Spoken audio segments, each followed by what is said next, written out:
हाँ, नमस्कार। आज इस टॉपिक के साथ हम लोग सामने हुए हैं, वो एक बहुत ही ज्वलंत टॉपिक है। पहले भी रहा है, आज भी है। इतिहास के पॉइंट ऑफ व्यू से भी बहुत इंपॉर्टेंट है, हिस्ट्री के पॉइंट ऑफ व्यू से, इंटरनल सिक्योरिटी यानी आंतरिक सुरक्षा के लिहाज से भी ये बहुत इंपॉर्टेंट टॉपिक, यानी सांप्रदायिकता, जैसा कि आप देख रहे हैं। और इसलिए ये इंपॉर्टेंट है क्योंकि इतिहास ने इसके एक रूप को देख लिया। भारतीय इतिहास की जब हम बात करते हैं, सांप्रदायिकता की बात करते हैं, तो सांप्रदायिकता के उस विध्वंसक रूप को हमारे इतिहास ने देख लिया है। और इस देश, जो एक अखंड भारत था, वो टूटता है द्वै राष्ट्र सिद्धांत पर, और पाकिस्तान करके एक देश सामने में आता है। यह सांप्रदायिकता का ही परिणाम था। यानी किसी देश की अखंडता, उसकी सुरक्षा के लिए कहां तक हानिकारक हो सकता है, इतिहास स्वयं में इस बात को बता चुका है। और आज भी भारत में इसकी जड़ें अंदर तक पेनिट्रेटेड हैं, घुसी हुई। और इसी संदर्भ में हम लोग देखेंगे कि आखिर सांप्रदायिकता के लिए कौन कौन से फैक्टर हैं भारत में जो जिम्मेदार रहे। अभी हम लोग आज का जो ये सेशन है, बेसिकली हिस्ट्री के पॉइंट ऑफ व्यू से है कि भारत में सांप्रदायिकता के उदय बेसिकली, और इसके क्या फेजेस रहे, चरण क्या क्या रहे। तो आज तो हम लोग केवल इस पॉइंट ऑफ व्यू से इसका डिस्कशन करेंगे, हिस्ट्री के पॉइंट ऑफ व्यू से। किसी और दिन करंट के पॉइंट ऑफ व्यू से भी हम लोग इसको देखेंगे कि भारत में जो आज भी सांप्रदायिकता बना हुआ है, उसके पीछे क्या मूल कारण है। चलिए हम लोग देखते हैं। सरल शब्दों में कहा जाए, यदि मैं आपसे कहूं कि सर सांप्रदायिकता क्या होती, यदि आप सरल शब्दों में विश्वास करेंगे, सुनना चाहेंगे, तो मैं कहूंगा कि सांप्रदायिकता कुछ नहीं है, किसी व्यक्ति का यह मान लेना कि उसके हित विशेष धर्म से जुड़े हुए। यानी यदि हम उसको थोड़ा और अच्छे तरीके से कहें कि व्यक्ति जब यह मान लेता है कि उसके हित विशेष धर्म से जुड़े होने के कारण सुरक्षित है, और वह क्या करता है, दूसरे धर्म का विरोध करना शुरू कर देता है। यानी यहां पर लिखा हुआ है, ऐसी परिस्थिति जिसमें व्यक्ति अन्य धर्म का विरोध करे। सांप्रदायिकता इससे अच्छा शब्द और क्या हो सकता है, एकदम सरल शब्द में। हाँ, जब आप दूसरे धर्म का विरोध करना शुरू कर दें, दैट इज सांप्रदायिकता। और यहां पर थोड़ा ध्यान देने की बात यह है कि हम सांप्रदायिकता के बारे में अभी बात कर रहे हैं, सांप्रदायिक राजनीति की बात नहीं कर रहे हैं। यदि आप कहेंगे कि सांप्रदायिक राजनीति क्या होती है, तो ये अलग बात हो जाएगा, ठीक है। जैसे सांप्रदायिक राजनीति जो है, बेसिकली जो बात की जाती है सांप्रदायिक राजनीति की, धर्म का राजनीति में प्रयोग, सिंपल अर्थ में। जब कोई व्यक्ति धर्म का प्रयोग राजनीति में करना शुरू कर देता है, तो वह क्या कहलाता है, सांप्रदायिक राजनीति। तो यहां पर हम लोग बेसिकली भारत में सांप्रदायिकता के उदय को पढ़ते हैं, लेकिन वो भी सरल शब्दों में हम लोग देखें। लेकिन हाँ, सांप्रदायिक राजनीति थोड़ा सा उससे अलग है, जब कोई व्यक्ति धर्म को राजनीति में जोड़ देता है। आप कहेंगे सर गांधी जी ने भी राम राज्य की बात कही, तो कभी किसी और दिन हम उसकी चर्चा करेंगे। गांधी जी के लिए राम राज्य सांप्रदायिकता से कहीं ज्यादा ऊपर की बात थी, वो कर्तव्य से जुड़ा हुआ संकल्पना थी। अभी हम लोग इसकी बात करते हैं। तो सांप्रदायिकता, मैंने कहा सरल शब्द में कहा जाए तो आप कह सकते हैं कि आप जब किसी विशेष धर्म का विरोधी बन जाते हैं। थोड़ा और आगे बढ़ते हैं तो जरा देखा जाए, लेकिन सरल शब्द में तो समझ गए, लेकिन एक विशिष्ट अर्थ में कहा जाए, एक बृहद परिप्रेक्ष्य में कहा जाए सांप्रदायिकता के बारे में, तो जरा यहां समझा जाए। बृहद परिप्रेक्ष्य में देखेंगे, यानी विशिष्ट रूप में यदि देखा जाए, तो सांप्रदायिकता को हम लोग इस आधार पर देख सकते, जैसे कि वर्ग, जैसे कि मजदूर वर्ग, किसान वर्ग, महिला वर्ग। तो विशिष्ट वर्ग में, विशिष्ट रूप में सांप्रदायिकता क्या है, जरा इसको समझिए। जब वर्ग, जातीय समूह, सांस्कृतिक समूह, राष्ट्र या प्रांत और राज्य जैसी राजनीतिक क्षेत्रीय इकाइयों के स्थान पर धर्म पर आधारित बुनियादी इकाई के रूप में धर्म का उदय हो जाता है। यानी वर्ग, किसान वर्ग होते हैं, अमीर वर्ग होता है, गरीब वर्ग होता है, कई कास्ट होते हैं, कई प्रकार की संस्कृति है, बांग्ला संस्कृति अलग, पंजाबी संस्कृति अलग, पश्चिमी संस्कृति अलग, फिर कई प्रांत हैं हमारे देश में, बिहार अलग, यूपी अलग, और उस समय जब आजादी से पहले मध्य प्रांत, संयुक्त प्रांत।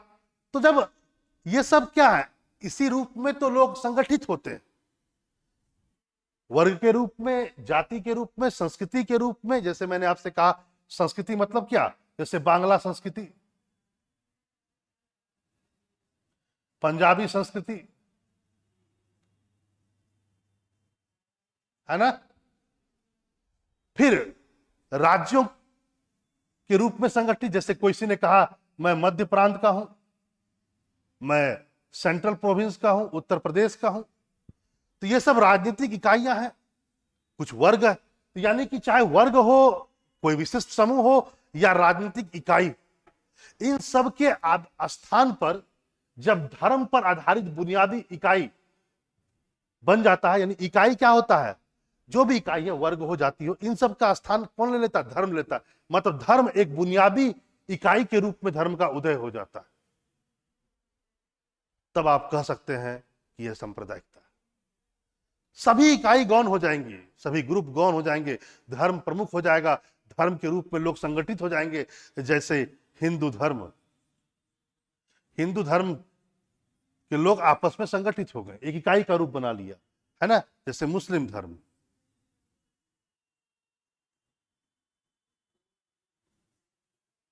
तो सभी चीज का अस्तित्व समाप्त हो जाता है, और धर्म पर आधारित बुनियादी इकाई का रूप में धर्म का जब उदय हो जाता है, क्योंकि धर्म एक आस्था का विषय है, एक इंटरनल विषय है, एक स्वयं के बिलीव का विषय है।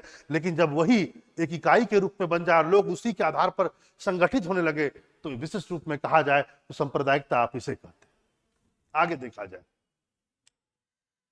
आगे भारत में जो सांप्रदायिकता का विकास हुआ है,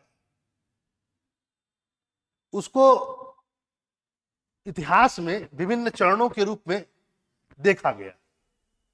आप जब पढ़ेंगे हिस्ट्री, तो आपको ये पता चलेगा कि जो सांप्रदायिकता थी उदय जो भारत में हुआ, वो कोई ऐसा नहीं हुआ कि अचानक हो गया, ये फेजेस में चला। माना जाता है सांप्रदायिकता के चरण जो है, इसमें जो प्रथम चरण है, अभी हम लोग उसकी चर्चा करेंगे, फर्स्ट चरण। मोटा मोटी इसके 3 चरणों में सतीश चंद्रा के पुस्तक में यह साफ वर्णित है कि सांप्रदायिकता के 3 चरण हैं। हम उन्हीं को आधार मान करके इसको लेकर के आगे बढ़ते। तो उनके अनुसार जो पहला चरण है, जरा देखते हैं।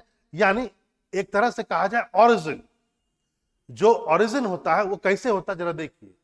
जब एक विश्वास दिल में घर कर जाए, एक विश्वास, इस विश्वास का जन्म कि एक ही धर्म, इस विश्वास का जन्म किसी पर्टिकुलर व्यक्ति में मान लेते हैं, किसी एक पर्टिकुलर व्यक्ति, मैं या कोई और, इस विश्वास का जन्म कि एक ही धर्म को मानने वालों के सांसारिक हित, सांसारिक हित का मतलब चाहे उसके राजनीतिक हो, आर्थिक हो, सामाजिक हो या सांस्कृतिक हित हो, कोई भी हित हो, पर्टिकुलर धर्म को मानने वाले लोग, यानी कि मुस्लिम, मुसलमान या हिंदू या सिख, चाहे इनके हित हो, चाहे इनके हित हो या सिख हित हो। प्रथम चरण में यह माना जाता है कि किसी विशेष धर्म को मानने वाले लोगों का हित एक जैसा होता है। यानी मुसलमानों का हित जो होगा वो एक्स होगा, हिंदुओं का हित ये अलग होगा। अलग तो नहीं कहा जाएगा, लेकिन इसमें यह बात तो नहीं कही गई कि अलग होगा, लेकिन यह कहा गया वो एक समान जरूर होगा। यदि इसमें जो है, जैसे मान लेते हैं इनका हित एक्स है, तो ये जितने एक्स वाले हित वाले होंगे लोग, वो एक साथ जुड़ जाएंगे। तो पहले चरण में तो सिंपल ये कहा गया कि उनके सांसारिक हित एक जैसे होते हैं। ऐसा माना जाता है कि एक विशेष धर्म को मानने वाले लोगों का सांसारिक हित एक समान होता है। जैसे सांसारिक का मतलब हुआ राजनीतिक, आर्थिक, सामाजिक, सांस्कृतिक। ये प्रथम चरण है, बड़ा कोमल सा चरण। दूसरा देखा जाए, इसी में एक बात और भी है, जरा माना जाए, देखा जाए।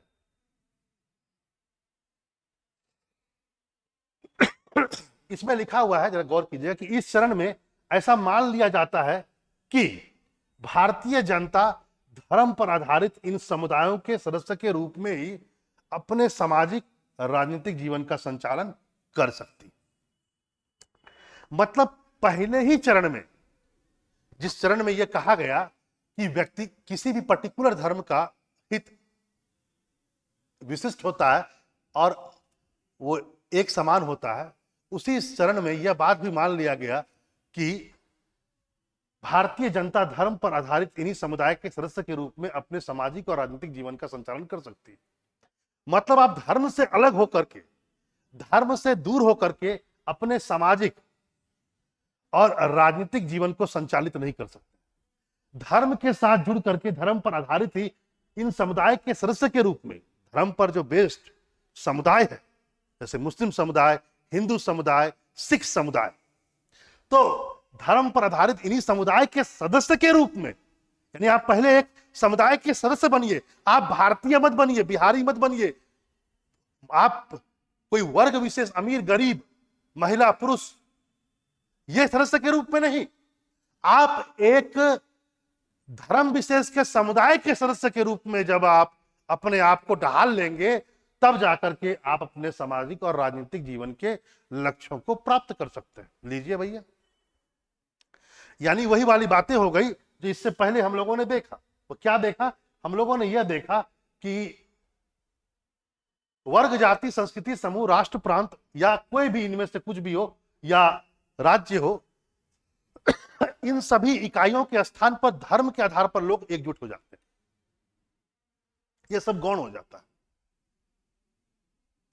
तो यहीं पर हम लोगों ने क्या देखा, इसी बात को आगे सिद्ध यही किया गया, उसी बात को और अच्छा से एलोबरेट किया गया फर्स्ट स्टेज में आपके हित एक समान है, और एक विशेष समुदाय के सदस्य के रूप में जब आप संगठित हो जाते हैं, भारतीय परिप्रेक्ष्य में बेसिकली ये कहा गया, तभी जाकर के आपके सामाजिक और राजनीतिक जीवन का संचालन हो सकता है। यानी राज्य के सदस्य के रूप में नहीं, एक विशिष्ट प्रांत के रूप में नहीं, एक विशिष्ट वर्ग के रूप में नहीं, इस रूप। देखिए, ये पहला चरण। यानी लेकिन हाँ, इस चरण में इस बात को ध्यान रखने की आवश्यकता, इस चरण में पृथकतावादी सोच नहीं है। व्यक्ति अपने आप को देश से अलग नहीं समझता, वो देश में रह करके अपने हित के अनुसार, अपने धर्म को देखते हुए अपने हित को कलेक्ट करता है और सोचता है, उसी के साथ जुड़ करके वो उस चीज को प्राप्त कर सकता है। यहां पर पृथकतावादी सोच डेवलप नहीं होती है। अब आइए दूसरा चरण, ध्यान दीजिएगा। सांप्रदायिकता का दूसरा चरण का विकास तब होता है जब यह मान लिया जाता है कि इस विश्वास का जन्म होता है कि भारत जैसे बहुभाषीय समाज में एक धर्म के अनुयायियों के सांसारिक हित, यानी सामाजिक, सांस्कृतिक, आर्थिक और राजनीतिक हित अन्य किसी भी धर्म के अनुयायियों के सांसारिक हितों से भिन्न होते हैं। यानी पहली बार में कहा गया, फर्स्ट स्टेज में क्या कहा गया था कि आपके हित, जैसे मान लेते हैं मुस्लिम समुदाय के हित है वो एक समान है, फिर हिंदू समाज के हित एक समान है, या मान लेते हैं वही, फिर सिख समुदाय के हित अलग है, एक समान है। तो विशेष समुदाय को मानने वाले लोगों का हित एक समान होता है। तो मान लिए इनके समुदाय के हित एक समान हो गए। इसके सेकेंड भाग में कहता है कि नहीं भैया, हित समान है, सारे मुसलमानों का हित एक जैसा है, चाहे वो पंजाब में रह रहा हो, चाहे वो कर्नाटक में रह रहा हो, हित एक प्रकार का। मतलब यहां ये नहीं देखा गया कि अमीर मुसलमान का हित कोई अलग होता है, गरीब मुसलमान का हित अलग होता है, यह बात नहीं देखा गया इसमें। इसमें सिंपल बात क्या कही गई, हित एक समान होता है। लेकिन अगला पॉइंट यह कह दिया गया कि अन्य किसी भी धर्म के अनुयायियों के सांसारिक हितों से यह भिन्न होता है। अजीब बात, हाँ। यानी कि इसने साफ कह दिया कि पहले स्टेज में तो कहा गया कि हित एक समान होता है, चलिए मान लिया गया, और दूसरे में कह दिया गया ये हित एक दूसरे के भिन्न होता है। मतलब हिंदुओं का हित और मुसलमानों का हित, मुस्लिम का हित एक समान नहीं है, अलग अलग है। और ये जब इसका विकास होता है तो सांप्रदायिकता अपने दूसरे चरण में पहुंच जाती है। ठीक है, अब देखिए तीसरे में आते हैं। अच्छा, एक बात और भी जानिए, यदि मैं इसी चरण की बात करूं तो यहां पर बहुत सारी चीजों को देखना पड़ेगा। जैसे कि इन्होंने कह दिया कि हित एक समान होते हैं और एक दूसरे के विरोधी भी होते हैं। तो पहला स्टेज में जो कहा गया, यानी प्रथम, यानी दूसरा का तो कह दिया भिन्न है, और पहले में कहा गया समान है। केवल ये बात कही गई कि सबका अपना अपना, चाहे वो हिंदू हो, चाहे मुस्लिम हो, चाहे वो सिख हो, इनके इंटरेस्ट एक समान होते हैं। लेकिन क्या ये सिद्ध है, ये सच है? क्योंकि इसी से तो दूसरा पॉइंट निकला कि भिन्न होता। क्योंकि सच्चाई यह देखा गया इतिहास में कि ये कॉन्सेप्ट बिल्कुल गलत था। क्यों गलत था, जरा देखिए, इसके पीछे रीजन, गलत क्यों था।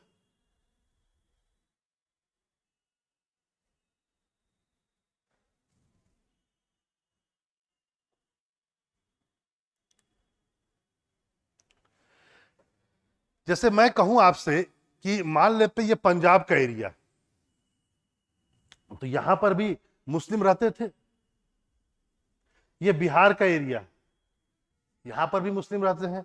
ये साउथ का एरिया, मान लेते हैं कर्नाटक या तमिलनाडु का एरिया है, आंध्र प्रदेश का, यहां पर भी मुस्लिम रहते हैं। तो इन्होंने कहा कि दोनों के हित एक समान होंगे, चाहे यहां पर रहने वाला मुस्लिम हो या यहां के रहने वाला मुस्लिम हो या यहां के रहने वाला मुस्लिम। फर्स्ट स्टेज में तो यही कहा गया है कि मुस्लिम चाहे कहीं का भी हो, उनके हित समान होंगे। हिंदू चाहे कहीं का भी हो, उनके हित समान होंगे, और ये एक दूसरे से भिन्न। और दूसरे स्टेज में कह दिया गया हित तो समान होंगे ही, एक दूसरे से भिन्न भी होंगे। क्या संभव है? आप जरा सोचिए। क्योंकि सच्चाई यह है कि पंजाब में रहने वाले मुस्लिम क्या बोलते होंगे? पंजाबी। बंगाल या बिहार में रहने वाले लोग बोलते होंगे बंगाली। यहां पर रहने वाले लोग बोलते होंगे तमिल। ये तो भिन्नता हुई, सांस्कृतिक भिन्नता हुई। कैसे एक समान हित हो जाएगा जब भाषा में एकता नहीं है? फिर यहां का खान पान अलग होगा, यहां का खान पान अलग होगा, यहां का खान पान अलग होगा। फिर यह भी देखा गया कि जो मुस्लिम्स, जो बहुत ही अमीर मुस्लिम थे, उनका भारतीय हिंदू वर्ग के उच्च वर्ग से अच्छा तालमेल था। मतलब कि जो अमीरी और गरीबी हर जगह थी, तो मुस्लिम भी अमीर थे और गरीब थे, हिंदू भी मुस्लिम गरीब थे और मुस्लिम थे, सॉरी गरीब थे और अमीर थे, हिंदू भी। तो देखा यह गया कि मुस्लिम समुदाय के जो उच्च वर्ग के लोग थे, उनका हिंदू समाज के उच्च वर्ग से लोगों से अच्छा ताल मिलता, और उन दोनों की संस्कृति समान देखी गई। वहीं जो गरीब हिंदू थे और गरीब मुस्लिम थे, उन दोनों की भी संस्कृति समान देखी गई, और उनमें एक तरह से मेल जोल भी देखा गया। तो यह एक ऐसी बात थी जो इस पर प्रश्न चिन्ह लगाता। लेकिन सांप्रदायिकता के उदय ने, जब सांप्रदायिक राजनीति का उदय होता है, तो वो ये सब चीज को कहां देख पाता है? वो तो साफ कहता है कि नहीं, कर्नाटक में रहने वाला, बंगाल में रहने वाला, तमिलनाडु में रहने वाला, सारे मुस्लिम्स का हित एक समान होता है। और भैया दूसरा स्टेज में कहते हैं वो विरोधी भी होता है अन्य धर्म से के हितों से। कैसे हो जाएगा? आप कुछ अलग हैं, हम कुछ अलग हैं, आप अमीर हैं, है ना, हम गरीब हैं, गरीब गरीब के साथ बैठ रहा है, अमीर अमीर के साथ बैठ रहा है, तो हित कैसे समान हो गए?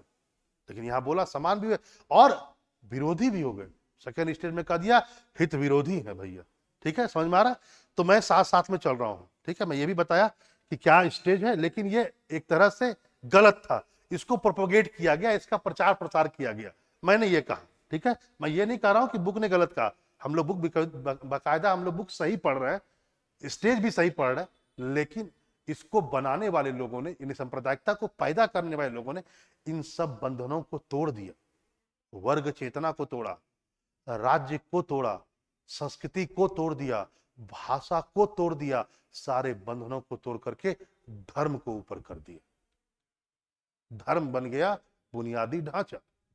ठीक है, आगे चलिए। अब आइए तीसरा चरण। तीसरा चरण में अब देखिए, पहला चरण में था एक समान होता है, दूसरा में एक दूसरे से अलग होते हैं, भिन्न होते हैं। तीसरा चरण में मान लिया गया कि विभिन्न धर्मों के अनुयायियों के हित भिन्न ही नहीं, मतलब कि केवल डिफरेंट ही नहीं होते हैं बल्कि एक दूसरे के विरोधी होते हैं। मतलब हिंदूज इंटरेस्ट और मुस्लिम्स इंटरेस्ट, ये क्या है, डिफरेंट तो है ही, और एक दूसरे के क्या हो गया, विरोधी, अपोजिशन, अपोजिट। और जब यह भावना आ जाती है तो इससे यही भावना निकल करके आती है कि वह उन दोनों का सहअस्तित्व की भावना समाप्त हो जाती है। सहअस्तित्व, को एग्जिस्टेंस, कॉन्सेप्ट ऑफ को एग्जिस्टेंस, ये खत्म हो जाता है, सहअस्तित्व की भावना। जब यह मान लिया जाता है, तीसरा स्टेज वह स्टेज है जो सबसे खतरनाक स्टेज है, जिस स्टेज के बाद राइट शुरू हो जाते हैं कि हम दोनों के हित तो डिफरेंट हैं ही, लेकिन साथ ही साथ हम दोनों के हित एक दूसरे के विरोधी हैं। मतलब हम तुम्हारे साथ नहीं रह सकते हैं, तुम हमारे साथ नहीं रह सकते, क्योंकि हम दोनों के हित विरोधी हैं। और यहीं से सांप्रदायिकता क्या हो जाती है, राष्ट्र विरोधी, अखंडता विरोधी हो जाती है। एक पर्टिकुलर हित के लोग धार्मिक हित वाले लोग कहेंगे कि हमारे हित आपसे विरोधी है, तो इसका मतलब हम अलग हैं, हमारे लिए एक अलग देश दे दो। यह हुआ। और भारत में इसका प्रवेश जो हुआ है, ये थर्ड स्टेज का प्रवेश 1937 के बाद हुआ। 1937 से पहले माना जाता है फर्स्ट और सेकेंड स्टेज था, थर्ड स्टेज नहीं था। जो सबसे खराब स्टेज माना जाता है, थर्ड स्टेज, वो है 1937 के बाद। चलिए, यानी को एग्जिस्टेंस इम्पॉसिबल हो गया, क्योंकि हम दोनों विरोधी हैं, हम दोनों के हित विरोधी। चलिए आते हैं, इसके सिवाय कुछ और भी बातें करते हैं, कुछ और बातें देखा जाए तो कुछ ध्यान देने योग्य बात है जो मैंने यहां पर लिखा है। ध्यान देने योग्य बात, जरा इसको देखा जाए। ध्यान देने योग्य बात, पहला बात है कि यदि आपसे कोई पूछे कि सांप्रदायिकता का जन्म कब होगा, थर्ड स्टेज में नहीं, वो तो विकराल रूप ले लिया। सच्चाई यह है कि सांप्रदायिकता का जन्म पहले चरण में ही हो जाता है, जब आप कह देते हैं कि पर्टिकुलर एक धर्म को मानने वालों के हित एक समान होते हैं।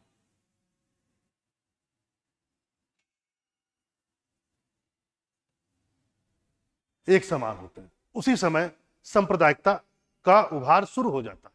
आगे देखते हैं दूसरे चरण में, और इस चरण में मतलब क्या, फर्स्ट चरण में, याद रखेंगे फर्स्ट स्टेज में आपको सेकेंड स्टेज और थर्ड स्टेज के तत्व नहीं मिलेंगे, इसमें वो एलिमेंट नहीं मिलेगा। फर्स्ट स्टेज में सिर्फ एक ही बात वही होती है कि हित एक समान होता है। आगे आइए, लेकिन एक बात ध्यान रखेंगे कि फर्स्ट स्टेज में सांप्रदायिकता का तो उदय होता है, लेकिन वह देश विरोधी और राष्ट्र विरोधी नहीं होते हैं। यानी जो लोग सांप्रदायिकता कर रहे होते हैं, यानी धर्म के आधार पर लोगों को जोड़ रहे होते हैं, वर्गीय चेतना, सांस्कृतिक चेतना, भाषाई चेतना को खत्म कर रहे होते हैं अपने हित के लिए, इसके बावजूद भी इस चरण में भी वह जो नेता होता है या लीडर होता है, या जो सांप्रदायिकता का ये चरण में, यह राष्ट्र या देश विरोधी नहीं होता है। इस बात को ध्यान रखेंगे। चलिए आगे, अगला पॉइंट। लेकिन अब आते हैं दूसरा, सांप्रदायिकता का जो दूसरा चरण जो आपने पढ़ा, जिसमें कहा गया हित तो एक अलग अलग, हित तो पर्टिकुलर किसी भी धर्म का मानने वाले लोगों का हित एक समान होता ही है, लेकिन वह दूसरे पंथ से अलग भी होता है, यानी भिन्न होता है। यही तो दूसरा है। तो दूसरा वाले में जब आते हैं तो इसे कहा जाता है, याद रखेंगे, इसे उदार सांप्रदायिकता कहा जाता है। कई बार इसे लोकप्रिय सांप्रदायिकता के नाम से भी जाना जाता है। ठीक है, इस फेज को, सेकेंड फेज को हम लोग एक तरह से उदार सांप्रदायिकता या लोकप्रिय सांप्रदायिकता भी कहते हैं। या और एक बात इसी से जुड़ा हुआ है, क्योंकि इस फेज में भी ये बात ध्यान देना है कि यह राष्ट्र विरोधी नहीं होते हैं। इसको भी जान लीजिएगा कि सेकेंड फेज में भी यह राष्ट्रीय विरोधी नहीं होते हैं।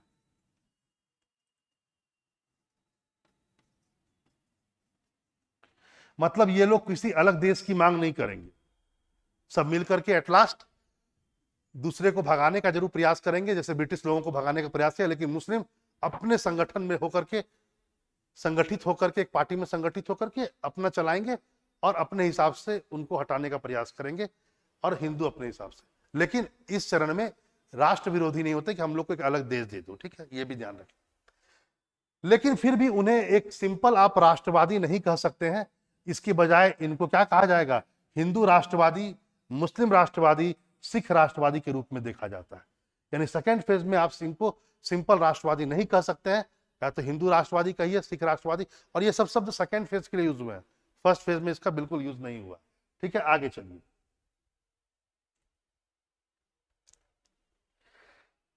ये तो एकदम सिंपल सी बात है, चाहे आप फर्स्ट स्टेज में रहें या सेकेंड स्टेज में रहें, ये तो सांप्रदायिक राजनीति ही करते हैं। तो यानी चाहे फर्स्ट स्टेज हो या सेकेंड स्टेज हो, इन दोनों में सांप्रदायिक राजनीति तो होती है, लेकिन इनमें उदारवादी, लोकतंत्रवादी, मानवतावादी और राष्ट्रवादियों में आस्था थी। मतलब इनमें, यानी कि फर्स्ट फेज और सेकेंड फेज दोनों ही फेज में, बात ध्यान रखेंगे, ये लोग सांप्रदायिक राजनीति तो करते हैं। यहां मैं फर्स्ट और सेकेंड दोनों लिख रहा हूं, ध्यान रखना, इन दोनों ही फेज में ये लोग सांप्रदायिक राजनीति तो करते हैं, लेकिन इनकी पूर्ण आस्था होती है उदारवाद में, लोकतंत्रवाद में, मानवतावाद में और राष्ट्रीयवाद में, इनकी आस्था होती है। यानी ये पृथकतावादी नहीं है। लेकिन ये सभी 1937 से पहले 1937 के बाद यह सांप्रदायिकता किसने बदल जाती है, पृथकतावाद में। 37 के बाद यह पृथकतावाद में बदल जाती है और धीरे धीरे देश क्या होता है, अंतर्गत बंटवारे की ओर आ जाता। तो आपने देखा कि कैसे करके 3 फेजेस में डिवाइड हुआ। अब आगे आते हैं कुछ और भी कारण। आप कहेंगे सर आपने पढ़ा तो दिया, लेकिन थोड़ा यह भी बताइए कि सांप्रदायिकता के उदय के क्या कारण थे। तो ध्यान रखेंगे, इसको भी हम लोग देख लेते हैं, सांप्रदायिकता के आखिर उदय के क्या क्या कारण रहे। पहला पॉइंट, सबसे पहला जो हम लोग देखेंगे, एक पहला पॉइंट हम लोग देख रहे हैं कि वह यह है कि उपनिवेशवाद का देन। उपनिवेशवाद का मतलब औपनिवेशिक सत्ता का देन, यानी इंपीरियलिस्टिक जो रूल था उसका क्या देन रहा, उसका एक बहुत बड़ा कारण था हमारे भारत में सांप्रदायिकता के उदय के। जरा देखा जाए हुआ क्या कि जो औपनिवेशिक शासन के दौरान जो हम लोगों का ब्रिटिश शासन था, यानी British rule, British rule basically क्या था, एक इंपीरियलिस्टिक रूल था, है ना, इंपीरियलिस्टिक रूल था। तो यानी औपनिवेशिक शासन था, आपको पता ही है। तो ब्रिटेन का जो शासन था भारत में एक औपनिवेशिक शासन था। तो इस अर्थ में कहा जाए कि इसका चरित्र, शासन का चरित्र, यानी जो शासन का कैरेक्टर होगा, जो नेचर होगा, वह क्या होगा, वह भी इंपीरियलिस्टिक होगा, वह भी औपनिवेशिक होगा। आपका शासन औपनिवेशिक तो आपका चरित्र भी औपनिवेशिक। और इसके परिणाम स्वरूप क्या हुआ, जो भी नीतियां बनाई सरकार यानी ब्रिटिश गवर्नमेंट, वह भी इसी औपनिवेशिक नीतियों से प्रेरित और प्रभावित रहेगा, है ना। जब आपका चरित्र औपनिवेशिक होगा तो आप जो भी नीतियां बनाएंगे, चाहे वह राजनीतिक हो, पॉलिटिकल पॉलिसी हो, इकोनॉमिकल हो या सोशल हो, जो भी आप नीतियां बनाएंगे वो इसी से इन्फ्लुएंस और इंस्पायर्ड रहेंगी, इसी से प्रेरित और प्रभावित होंगी। इसका परिणाम क्या होगा, इसका परिणाम एट लास्ट क्या होगा, इसका परिणाम यह हुआ कि चूंकि आपके नीतियां आप अपने हिसाब से बना रही थी, तो एट लास्ट क्या होगा, हितों के बीच संघर्ष होगा। कौन सा हित, भारतीय हित, भारतीय लोगों का हित और औपनिवेशिक सत्ता यानी अंग्रेजों का हित।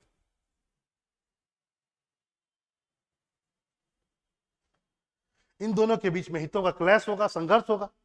और जब संघर्ष होगा तो क्या होगा, वाजिब बात है, लोग चाहेंगे कि उनके हितों की रक्षा हो। आवश्यक समझा गया, भैया अपने हितों की रक्षा करो। और लोगों में साझा हितों को देखने के एक नए तरीके की जरूरत हुई।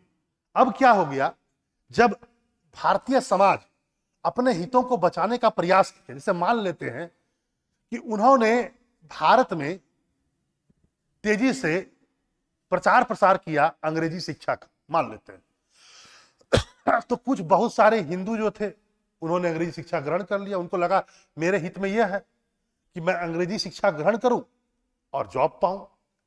लेकिन बहुत सारे मुस्लिम जो थे वो शुरुआती दौर में उससे नहीं जुड़े। उनको लगा नहीं नहीं नहीं नहीं नहीं, नहीं। हमें अंग्रेजी शिक्षा ग्रहण नहीं करनी है। क्यों नहीं करना, क्योंकि यह तो वो देश की शिक्षा है जिन्होंने हमारी सत्ता को समाप्त किया। हम इस देश में 800 साल से राज कर रहे थे। इस देश से हमें निकाल दिया गया, किसके द्वारा? अंग्रेजों के द्वारा। तो हम कैसे इनकी शिक्षा या इनके लैंग्वेज की शिक्षा ग्रहण करें? तो जब हितों के बीच, भारतीय हितों और अंग्रेजी हितों के बीच जब टकराव हुआ, तो धीरे धीरे एक साझा हित डेवलप हुआ।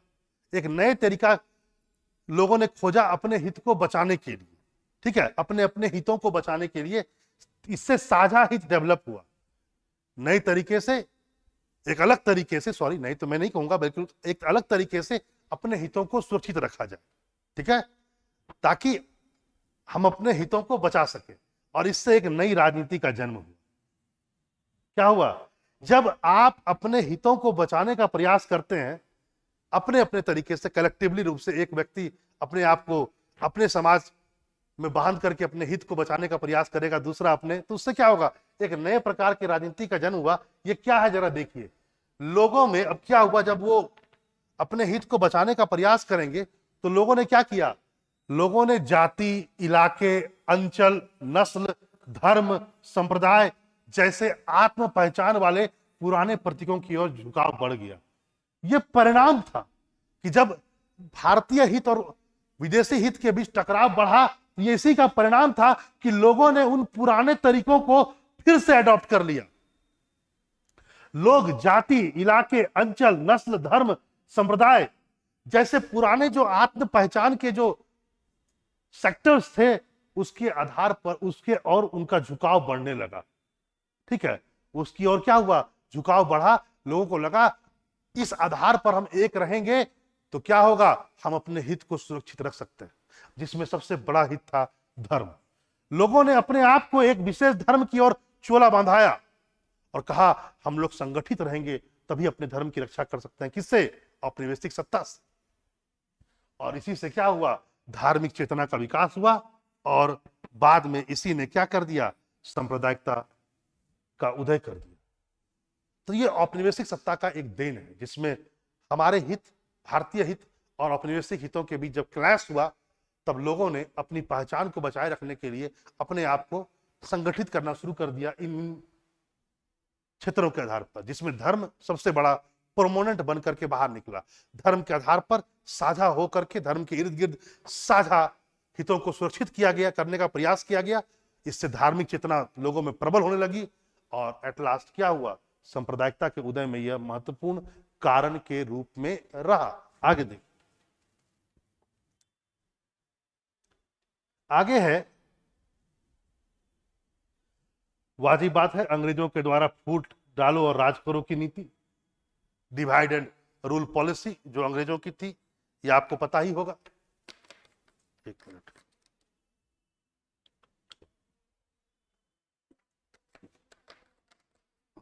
अंग्रेजों के डिवाइड एंड रूल की पॉलिसी ने भी भारत में सांप्रदायिकता के उदय में महत्वपूर्ण भूमिका निभाई। और यदि मैं कहूं कि सबसे महत्वपूर्ण थी, इसमें भी कोई संदेह नहीं होगा। सबसे पहले माना जाता है कि 1870 में एक बुक आई थी, W.C. हंटर की बुक थी, भारतीय मुसलमान, इंडियन मुसलमान। और माना जाता है कि यहीं से डिवाइड एंड रूल की पॉलिसी शुरू हुई। उनको लगा कि भारतीय समाज को यदि दो वर्गों में तोड़कर रखेंगे तभी हम इस देश पर ज्यादा दिनों तक राज कर सकते हैं। तो हिंदुओं को मुसलमान से दूर किया जाए। और इस पुस्तक में यह बात साफ कही गई थी कि मुसलमानों को अपने साइड मिलाइए। क्यों? क्योंकि हिंदू बहुत तेजी से पढ़ रहे हैं और उनमें राष्ट्रवादी भावनाएं बढ़ रही। कहीं ये राष्ट्रवाद की भावनाएं मुसलमानों में भी आ गई तो हमें दिक्कत होगी। तो इसी बुक में पहली बार कहा जाए फूट डालो राज करो की नीति अंग्रेजों की दिखी। और यहां से जो शुरू हुआ, फिर आगे आप देख सकते हैं कि 1870 के दशक में जो अलीगढ़ आंदोलन चला, उसको पूरा समर्थन दिया सरकार ने। मैं एक तरह से कहूं सहयोग दिया। 10,000 रुपए सर सईद अहमद खां के द्वारा जो आंदोलन चल रहा था, अलीगढ़ आंदोलन, उसको 10,000 रुपए की सहयोग राशि दी गई थी नॉर्थ ब्रुक के द्वारा, जो तत्कालीन गवर्नर थे।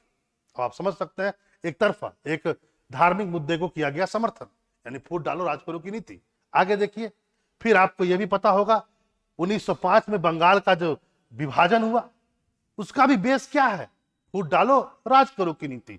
यानी बंगाल उन दिनों पता ही था आपको, राष्ट्रवाद की फैक्ट्री थी। तो बंगाल को इस ढंग से डिवाइड किया गया कि एक बगल मुस्लिम हो गए मेजोरिटी में, और फिर उनको प्रवोक करना शुरू कर दिया गया। एक तरफा उनको बताया गया कि तुम्हारा हित में डिवाइड किया गया है, तुम विकास कर सकते हो क्योंकि तुम्हारे हित हिंदुओं के हित से अलग है। तो डिवाइड एंड रूल पॉलिसी लाया गया। उसी का अगला पॉइंट क्या था? बंगाल विभाजन। आपने देखा, आगे देखा। फिर 1906 में आप आते हैं, तो आप देखते हैं कि 1906 में डिवाइड एंड रूल पॉलिसी के तहत में आप देखते हैं कि कोई कसर नहीं छोड़ी गई मुस्लिम लीग की स्थापना में। ढाका के नवाब है ना सलीमुल्लाह खां के द्वारा मुस्लिम लीग को स्टेब्लिश कर दिया गया, एक मुसलमानों की पार्टी। समझाया गया कि तुम्हारे हित अलग है, कांग्रेस हिंदुओं की पार्टी है, तो इस ढंग से फूट डालो राज करो। फिर 1909 का अधिनियम है ना, आपको पता होगा 1909 के अधिनियम में पृथक निर्वाचक मंडल, पृथक निर्वाचक मंडल या निर्वाचन मंडल की व्यवस्था लाई गई, और ये मुस्लिम्स को दिया गया था, मुसलमानों को दिया गया था।